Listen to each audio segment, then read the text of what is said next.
Hi hello. അപ്പോൾ ഞാൻ ഇന്ന് വന്നിട്ടുള്ളത് എന്താണെന്ന് വെച്ച് കഴിഞ്ഞാൽ ഇന്ന് ഞാൻ എൻ്റെ ഹസ്ബൻഡ് അബുദാബിയിൽ നിന്ന് വരുന്നുണ്ട്. അപ്പോൾ ആളെ വിളിക്കാൻ വേണ്ടിയിട്ട് എയർപോർട്ടിലേക്ക് പോവാണ്.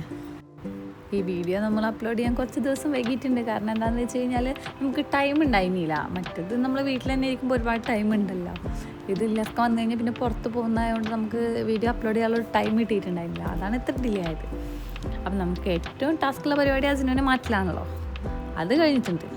ഓനിപ്പോൾ എന്താ എവിടേക്കോ പോകാന്നുള്ള രീതിയിലാണ് മാറ്റിയിരിക്കുന്നുണ്ട്. അപ്പോൾ എന്തായാലും നമുക്ക് എയർപോർട്ടിലേക്ക് പോവാം ഇല്ലാസ്കാനെ വിളിക്കാൻ. വേറൊരു സാധനം കാണിച്ചു തരാം. ഇതെന്താ വെച്ച് കഴിഞ്ഞാൽ ഞാൻ ഇല്ലാസ്കാക്ക് വേണ്ടിയിട്ട് ഉണ്ടാക്കിയതാണ്. ഞാൻ തന്നെ ഉണ്ടാക്കിയതാണ്. അതുകൊണ്ട് അത്ര പെർഫെക്റ്റ് ആയിട്ട് ഉണ്ടാവില്ല. പക്ഷേ എനിക്ക് ഇഷ്ടമായിട്ടുണ്ട്. കാണാനൊക്കെ ഒരു ഭംഗിയൊക്കെ ഉണ്ട്. റെഡ് ആയതുകൊണ്ട് വലിയ കുഴപ്പമില്ല. അപ്പോൾ ഞങ്ങൾ ഇല്ലാസ്കാനെ വിളിക്കാൻ വേണ്ടി പോകുന്നത് കോഴിക്കോട് എയർപോർട്ടിലേക്കാണ്. സാധാരണ ഇല്ലാസ്ക എപ്പോഴും വരിക കൊച്ചിയിലാണ്. ഞങ്ങൾ കല്യാണം കഴിഞ്ഞിട്ട് 3 വർഷമായിട്ടുണ്ട്. അതിലൊരു 4 വട്ടം ഇല്ലാസ്ക നാട്ടിൽ വന്നിട്ടുണ്ടാവും. അപ്പോഴൊക്കെ വരുന്നത് എറണാകുളത്തേക്കായിരുന്നു. പക്ഷേ പിന്നെ ഇപ്രാവശ്യം ഇപ്പം മോനായല്ലോ. അപ്പോൾ മോനായിട്ട് ട്രാവൽ ചെയ്യാൻ എറണാകുളത്ത് എന്ന് പറയുമ്പോൾ ഒരുപാട് ദൂരം ഇരിക്കണം. കോഴിക്കോട് ഒരു 1.5 മണിക്കൂർ ഇരുന്നാൽ മതി. അപ്പോൾ അവൻ്റെ ഫുഡ് കാര്യങ്ങളൊന്നും കറക്റ്റ് ആവില്ലല്ലോ എന്ന് വെച്ചിട്ട് ഞാൻ ഇല്ലാസ്കോട് പറഞ്ഞാണ് കോഴിക്കോടേക്ക് വന്നാൽ മതി, അല്ലാന്നുണ്ടെങ്കിൽ എനിക്ക് വരാൻ പറ്റില്ല എന്ന്. അപ്പോൾ അങ്ങനെയാണ് കോഴിക്കോടേക്ക് ടിക്കറ്റ് എടുത്തത്. അതുകൊണ്ട് തന്നെ അധികം നേരം ഇരിക്കണ്ടല്ലോ, നമുക്ക് വേഗം എത്തുമല്ലോ. പിന്നെ വേഗം അവിടുന്ന് എത്തിയിട്ട് അതിന് ഫുഡ് കൊടുത്തു കഴിഞ്ഞാൽ പിന്നെ തിരിച്ച് വരാമല്ലോ. പിന്നെ വണ്ടിയിലാവുമ്പോൾ അവൻ ഉറങ്ങിക്കോളും, അവിടെ എത്തുന്നവർ ഉറങ്ങിക്കോളും. പിന്നെ റോഡൊക്കെ ഒന്ന് ശരിയാക്കിയോണ്ടേ, റോഡ് പണിയൊക്കെ കഴിഞ്ഞുകൊണ്ട് തന്നെ പോകുമ്പോൾ ഒരു ബുദ്ധിമുട്ടുണ്ടായിരുന്നില്ല. കാരണം ഒരു കുത്തിക്കൊലുക്കില്ല, ഒന്നുമില്ല. അതിന് സുഖമായി ഉറങ്ങി. അതിന് ഏകദേശം അതിൻ്റെ കുറച്ചെത്തിന് മുന്നേ വരെ അതിന് ഉറങ്ങിക്കണേ. അതിന് അതിന് ശേഷം ഇത്ര ദൂരം ഞങ്ങൾ പോകുന്നത് ഇത് ആദ്യമായിട്ടാണ്. ഞങ്ങൾ അടുത്തൊക്കെ പോകലുണ്ടെന്നല്ലാതെ ഇത്ര ലോങ് പോകലില്ല. അതുകൊണ്ട് തന്നെ കുറച്ച് ടെൻഷൻ ഉണ്ടായിരുന്നു. കാരണം ഓനക്ക് പോയി ഫുഡ് വിശന്ന് കഴിഞ്ഞാൽ എന്താ ചെയ്യുക, ഇനിയിപ്പോൾ കരഞ്ഞാൽ വണ്ടിയിൽ പോകുമ്പോൾ ആൾ ഉറങ്ങും. പക്ഷേ ഉറക്കത്തിൽ നീറ്റ് കഴിഞ്ഞാൽ കരഞ്ഞാൽ എന്ത് ചെയ്യുക, അങ്ങനെയൊക്കെയുള്ളൊരു ഡൗട്ടൊക്കെ ഉണ്ടായിരുന്നു. പക്ഷേ അതിനെ കൊണ്ട് വലിയ അനർത്ഥങ്ങളൊന്നും ഉണ്ടായിരുന്നില്ല. അങ്ങനത്തെ ദൂരം ആദ്യമായിട്ടാണ് പോണത് അവനേറ്റ്. പക്ഷേ അതിൻ്റെ ഒരു ബുദ്ധിമുട്ടുണ്ടായിരുന്നില്ല. വണ്ടിയിലാണല്ലോ പോണത്, അവർക്ക് വണ്ടിയിൽ പോകണം നല്ല ഇഷ്ടമാണല്ലോ. അതുകൊണ്ട് തന്നെ ആൾ വലിയ ബുദ്ധിമുട്ടൊന്നും ഉണ്ടാക്കിയിട്ടില്ല. കുറച്ചങ്ങോട്ട് പോയതിന് ശേഷം പിന്നെ അവൻ ഉറങ്ങി. അതുവരെ അവന് ഓണായിട്ടിരിക്കുന്നതായിരുന്നു. പിന്നെ അവൻ ഉറങ്ങി. ആ ഫ്രണ്ടിലിരിക്കണ കാരണം കുറച്ചിങ്ങനെ കാഴ്ചകളൊക്കെ കണ്ടിരിക്കുകയും ഉറക്കം വന്നപ്പോൾ എൻ്റെ അടുത്ത് ഇങ്ങനെ വന്ന് ഉറങ്ങി. നമ്മൾ ഏകദേശം ഒരു 1.5 മണിക്കൂർ എടുത്തിട്ടാണ് അവിടെ എത്തിയത്. ഒരു 1 മണിക്കൂറൊക്കെ അവൻ ഉറങ്ങിയിട്ടുണ്ടാവും. പിന്നെ അവന് വണ്ടിയിൽ പോകുമ്പോൾ മാത്രമാണല്ലോ ഉറങ്ങുക. വണ്ടി എവിടെയെങ്കിലും നിർത്തി കഴിഞ്ഞാൽ അപ്പം നീക്കുമല്ലോ. അപ്പോൾ ടോളിൻ്റെ അവിടെ എത്തി നോക്കുമ്പോൾ വണ്ടിയൊന്നും നമ്മൾ നിർത്തിയല്ലോ, കുറച്ച് നേരം നിർത്തിയിട്ടുണ്ടായിരുന്നു. അതുകൊണ്ട് തന്നെ അതിന് നീറ്റ്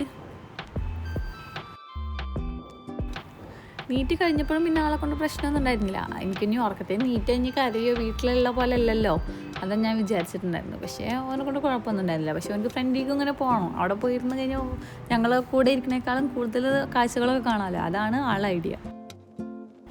അങ്ങനെ നമ്മൾ എയർപോർട്ടിലെത്തി. നമ്മൾ ഏകദേശം ഒരു 1.5 മണിക്കൂർ അല്ലെങ്കിൽ 1.25 മണിക്കൂർ ആയിട്ടില്ല. അതിന് മുന്നേ നമ്മളവിടെ എത്തിയിട്ടുണ്ട്. വണ്ടിയൊക്കെ പാർക്ക് ചെയ്ത് നമ്മൾ അതിൻ്റെ ഉള്ളിലേക്ക് പോയതിന് ശേഷം പിന്നെ അതിന് അവിടെ നിൽക്കാൻ സമ്മതിച്ചിട്ടില്ല. അതിനൊരു നിലത്തേക്ക് ഇറങ്ങണം. എങ്ങനെ അവിടെ ഇറക്കി വിടുക? ഇതന്നെ കഥ. നടക്കുകയാണെങ്കിൽ തിരക്കടില്ല, നടന്നു പോകുമെന്ന് വിചാരിക്കുക. ഇതിങ്ങനെ മുട്ടത്തി ഓട് തന്നെ. പിന്നെ നമ്മൾ ഏകദേശം കറക്റ്റ് ടൈമിൽ നമ്മളവിടെ എത്തിയോണ്ട് നമുക്ക് അധികം നേരം ഒന്നും വെയിറ്റ് ചെയ്യേണ്ടി വന്നിട്ടില്ല. നമ്മൾ അല്ലെങ്കിൽ കുറേ നേരത്തെ എത്തിയിരുന്ന നമുക്ക് കുറേ നേരം എയർപോർട്ടിൽ നിൽക്കേണ്ടി വരുമല്ലോ. പക്ഷേ അങ്ങനത്തെ ഇഷ്യൂ ഒന്നും ഉണ്ടായിട്ടുണ്ടായിരുന്നില്ല. നമ്മൾ അവിടെ എത്തി ഒരു 1/2 മണിക്കൂർ ആയിട്ടില്ല. അപ്പോൾക്ക് 1:45 എത്തിയല്ലോ. നമുക്ക് 2 മണിക്ക് അവരവിടെ ഫ്ലൈറ്റ് ഇറങ്ങിയെന്ന് പറഞ്ഞിട്ട് വിളിച്ചിട്ടുണ്ടായിരുന്നു. പക്ഷേ അവർ പുറത്തിറങ്ങുന്നവരെ ഇവനൊന്ന് ഒതുങ്ങിയിരിക്കണ്ടേ, അതേന്ന് ടാസ്ക്.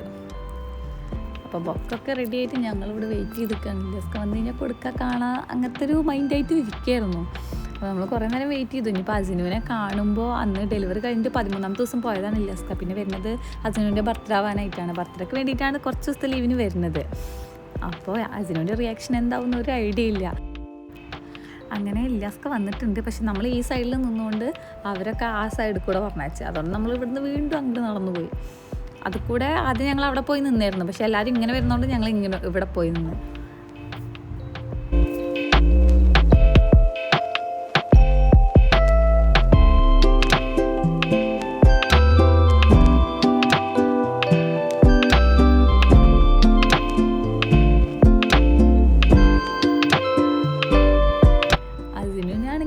ആരാണ് വെച്ചിട്ട് ഇങ്ങനെ നോക്കിക്കൊണ്ടിരിക്കുക.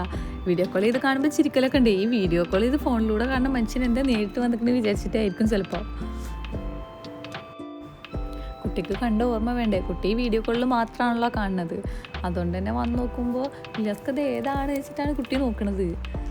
എന്നിങ്ങനെ ഫോണിൽ കാണില്ലേ, അങ്ങനത്തെ ആൾ നേരിട്ട് വന്നോക്കുമ്പേ ഇതെന്ത് സംഭവിച്ചിട്ടാണ് ഓന് ആകെ കിളി പോയ പല്ലിരിക്കുന്നത്. ഇല്ലാസ്കടുത്ത് പോയൊന്നുമില്ല.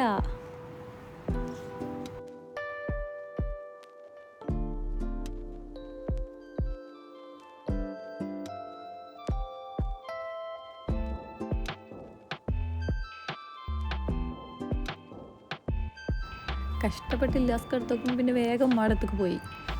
അതിനെന്തോ ഒരു പേടിയായിട്ട്.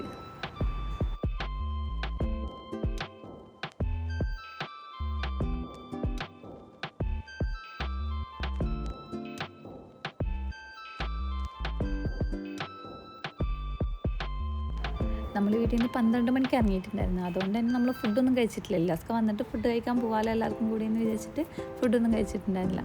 ഇനി ഫുഡ് കഴിച്ചിട്ട് വീട്ടിലേക്ക് പോകണമെന്നുള്ള പരിപാടി മാത്രമുള്ളൂ. ഇല്ലാസ്കാനെ കുറച്ച് നേരം കണ്ടോക്കുമ്പോൾ അതിന് പോകുന്നൊക്കെ ഉണ്ട്. പക്ഷേ അതിന് ഇടക്കിടക്ക് എൻ്റെ അടുത്തേക്ക് വരണം. പിന്നെ വണ്ടിയുടെ ഫ്രണ്ടിലിരുന്നപ്പോൾ ആൾ ഓക്കെ ആയി. കുറച്ച് നേരം അവിടെ ഒത്തിരുന്നത്. പിന്നെ എൻ്റെ അടുത്ത് തന്നെ വന്ന്, പക്ഷെ എന്നാലും വലിയ കുഴപ്പമില്ലാതെ അവിടെ ഇരുന്നിരുന്നു. നമ്മൾ പോണ വഴിക്ക് നമ്മളൊരു ഹോട്ടൽ കണ്ടപ്പോൾ അവിടെ നിർത്തി ഫുഡൊക്കെ കഴിച്ചിട്ട് പോകാമല്ലോ എന്ന് വിചാരിച്ചിട്ട് കുറേ നേരമായി ഉണ്ടായിരുന്നു. നമ്മൾ അവിടെ നിന്ന് ഇറങ്ങി പിന്നെ 3 മണി പിന്നെ കുറച്ച് ഇങ്ങോട്ട് പോകുന്നതിന് ശേഷമാണ് നമ്മൾ ഫുഡ് കഴിക്കാൻ നിർത്തിയത്. അപ്പോൾ ഏകദേശം ഒരു 3:30 ആയിട്ടുണ്ടാവും. ഒരുപാട് ടൈം വൈകിയത് കൊണ്ട് തന്നെ എല്ലാവർക്കും നല്ല വിശപ്പുണ്ടായിരുന്നു. എനിക്കാണെങ്കിൽ തലവേദന ഉണ്ടായിരുന്നു. തലവേദന പറഞ്ഞു കഴിഞ്ഞാൽ ഭക്ഷണം കഴിക്കാൻ നേരെ വൈകി കഴിഞ്ഞാൽ തലവേദനിക്കും. പിന്നെ വിശപ്പിൻ്റെ കുറച്ച് അസുഖമുണ്ടേ, അതുകൊണ്ട്. അപ്പം നിങ്ങൾ വിചാരിക്കും ഞാനിങ്ങനെ ഫുഡ് കഴിച്ചിട്ട് ഞാൻ എന്താ ഇങ്ങനെ ഇരിക്കണത്. അതാണ് എൻ്റെ തടിയുടെ രഹസ്യം. അതുകൊണ്ട് എനിക്ക് എന്ത് വേണമെങ്കിലും കഴിക്കാമല്ലോ. തടിച്ച് കഴിഞ്ഞ് കഴിഞ്ഞാൽ പിന്നെ നമുക്ക് കഴിക്കുന്നതിനൊക്കെ ഒരു ലിമിറ്റ് വരുമല്ലോ. അതാണെങ്കിൽ നമുക്ക് എന്ത് വേണമെങ്കിലും കഴിക്കാം. പിന്നെ ഫുഡൊക്കെ ഓർഡർ ചെയ്ത് പിന്നെ അത് കിട്ടാനും കുറേ ടൈം എടുത്ത്. അപ്പം ഞാൻ വിചാരിച്ചിരുന്നാൽ പിന്നെ അജിനുവിന് ഫുഡ് കൊടുക്കാമല്ലോ. അജിനുവിന് ഞാൻ വണ്ടിയിൽ നിന്ന് കൊടുത്തപ്പോൾ അധികം കഴിച്ചിട്ടുണ്ടായിരുന്നില്ല. അപ്പം ഞാൻ അജിനുവിന് ഇവിടെ നിന്ന് ഫുഡ് കൊടുക്കാമല്ലോ വിചാരിച്ച് അവനെ പിന്നെ ബേബി ചെയറിലൊക്കെ ഇരുത്തി അവിടെ ഇരുത്തി. പിന്നെ അങ്ങനെ ഇരുന്നാൽ കുറച്ച് നേരം അവിടെ ഇരുന്നോളും. പിന്നെ ഞങ്ങളെ ഫുഡ് വേണ്ട, ഓനക്ക് അത് വേണം. ഓനക്ക് ഓൻ്റെ വേണ്ട, ഓൻ കഴിക്കില്ല. നമ്മളധികം എരിവ് കൊടുക്കാത്ത കാരണം നമ്മളെ ഫുഡ് കൊടുക്കലില്ല. ഓനക്ക് അത് മതി. അങ്ങനെ ഫുഡ് കഴിക്കലൊക്കെ കഴിഞ്ഞപ്പോൾ നമ്മൾ അവിടെ നിന്ന് ഇറങ്ങി. പിന്നെ നമുക്ക് വീട്ടിലേക്ക് പോവല്ലേ. പിന്നെ നമ്മളങ്ങനെ വീട്ടിലേക്ക് പോവാണ്. അപ്പോൾ നമ്മൾ ഇന്നത്തെ വീഡിയോ ഇത്രേ ഉള്ളൂ. അപ്പോൾ നിങ്ങൾക്ക് ഇഷ്ടപ്പെടുകയാണെങ്കിൽ ലൈക്ക് ചെയ്യാനും സബ്സ്ക്രൈബ് ചെയ്യാനും മറക്കല്ലേ. അപ്പോൾ ഓക്കെ.